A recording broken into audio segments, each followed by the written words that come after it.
G'day punters, and welcome to this week's edition of the Spruikers, brought to you by Betfair. Let's talk about some footy first, but let me introduce to you Michael Sharkie, who after 1 week in the Spruikers hot seat has decided to relax and wear the thongs. So Mick, good to see that you're really comfortable with things here. Welcome. Oh, I think apart from the thongs, we should point out the bleeding obvious. That, I know. how many weeks can we keep going in the same shirt? Purely accidental. Yeah, no. It's like we're in uniform. Yeah, well, it could be. Yeah, we'll say that. We'll go with that. Outstanding. Just before we sink our teeth into the footy action for this week, let's cross over to Nat and get all the latest goss on the AFL. Thanks, Jake. St Kilda skipper Nick Riewoldt hopes to return from injury before September. Riewoldt had surgery to repair his damaged hamstring tendon on Monday, but neither the captain nor club is willing to put a time frame on his return. Hawks defender Josh Gibson also had surgery on his hamstring tendon after sustaining a similar injury to Riewoldt's and will be sidelined for at least 3 months. Hawthorn will be without spearhead Lance Franklin for Saturday night's clash with Collingwood after he received a 1-week ban for a bump on Jason Ackermanis. And Brisbane Lions Ash McGrath and Mitch Clark will both miss the game against the Western Bulldogs through suspension.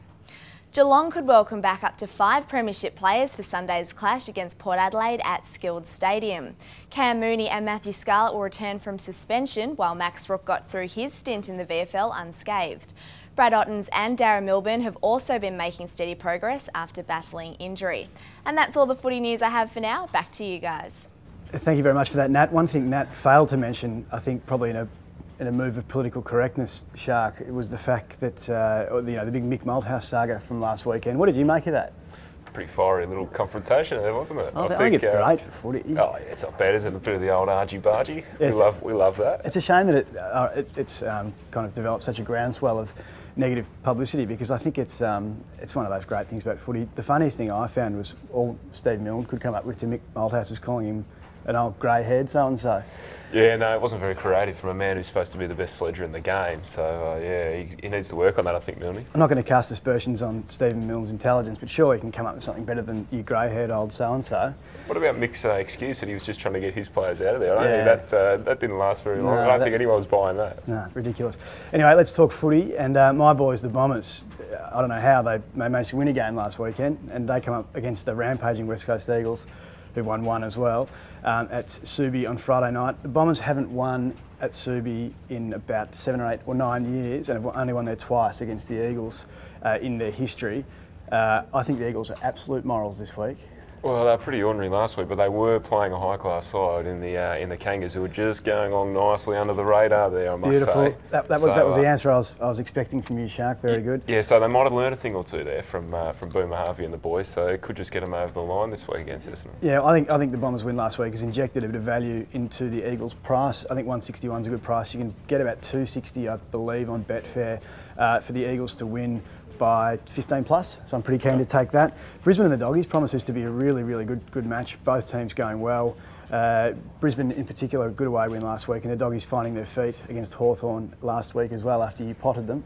Yeah, well, we've got to look for value, but the Bears, geez, that's a bit ordinary, isn't it? The Lions. That's fine. Yeah, so I'm getting a bit retro here, we've got the old school shirts that's on. Right, We're going to go with the Bears, so yeah, the Lions are on their home deck, 202. Geez, that's 202, pretty even, that's our game. 202 Brisbane and 194 the Doggies.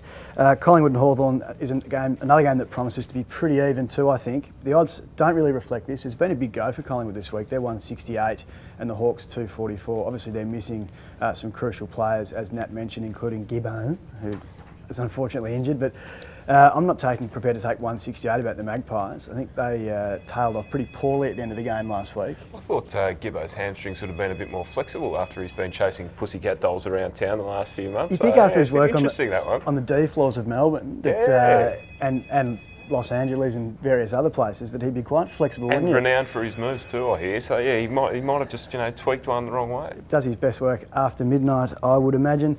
And probably the most exciting game for the weekend is the Richmond-Melbourne affair. Oh, it is going to be an absolute blockbuster, what a rip snorter. Yeah, I can't wait for this one. It's going to be a beauty. In years past, people would be talking about tanking as far as this game's concerned. Not so this year, obviously, with the Gold Coast coming in and taking about 24 of the top 25 picks in next year's draft. Richmond are 385 outsiders, Melbourne 133 favourites. Gee, Melbourne have been good the last fortnight, don't get me wrong, but 133 about the Demons, I don't know if I'm prepared to take that. I'd be laying at that price. A little bit short there, yeah. Richmond in disarray, just on the wooden spoon there. Richmond are 166 favourites now to take the wooden spoon, and the D's 550. I think the Demons might still be a little bit of value there. Richmond certainly haven't got their act together. Mick, I'm going to get you to give us a few best bets in very shortly. We're going to talk about Betfair Oz Multis in a sec, but before we do, let's get Nat's Betfair Big Spruik of the week. The Betfair Big Spruik. Well, Jake, we've bagged the Bombers consistently on the Spruikers, so why stop now? The Eagles haven't won a game yet, but they've been in there with a chance for at least 3 quarters of footy. They just seem to fall short in their last quarter efforts, but I do think they can turn it around this week. So I'm making them my Betfair Big Spruik, and I think, as you said before, there's some value if you back them to win by over 15 points. So Eagles for mine, and the lovely Mark Lacroix to kick the first goal. Thanks a lot, Nat. Tipping because they've got a hunk in their team. Mark Lacroix, that's interesting, but fair play. She's allowed to do that. Mick, I'd like you to give me a couple of tips this week, please, because I want to talk about Betfair Oz Multis. A lot of people aren't aware that you can have a sports multiple bet on Betfair by clicking on the Oz Multis tab on the Betfair interface. Have you got a couple you can group up for us this week? Yeah, let's go with first head-to-head, the team formerly known as the Bears, Brisbane, good. with the... Good recovery. Yeah, of course, yeah. The Brown Fev explosion up front, just might kick a lazy 20 between them. Going nicely, aren't they? 202 head-to-head on the home deck. We'll start off with that, and we'll go with the Saints as the other leg.